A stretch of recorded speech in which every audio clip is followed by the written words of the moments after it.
I greet you in the name of our Lord Jesus Christ. Our session today. Sexuality according to God's design. The reference texts are Genesis chapter 1 verse 26 to 31. The subject of sexuality was discussed in our past sessions and previous sessions, with a view to building sexual harmony. Gendered human letters. The organ hygiene early but throughout our entire being, we have a sexual psyche. Are not identical, there is otherness, that is to say there is difference. Be complementary. For example, the muscular strength of men is different from that of women. And in the brain the left and right hemispheres are not identical in men and women. This is what makes the perception of different things more spatial in men and more verbal in women.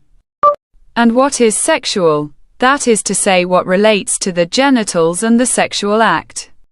Our theme of sexuality is limited to sexual union. In other words, the physical unity of bodies by relying on subjects which present as a challenge to be taken up to live sexual harmony.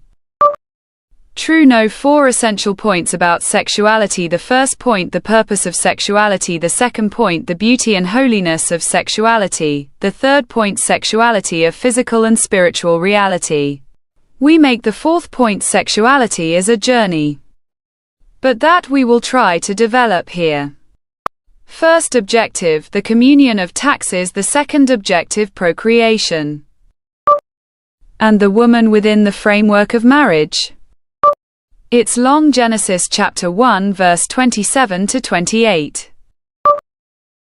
Become numerous, fill the earth and dominate the male and female, male and female. God asks them to have a joyful life, to fully enjoy the communion settings, which involves the sexual act with a view to their fulfillment. It is true that God asks them to procreate, but that is not the primary goal.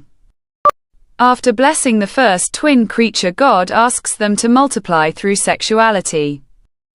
Continue the work of creation.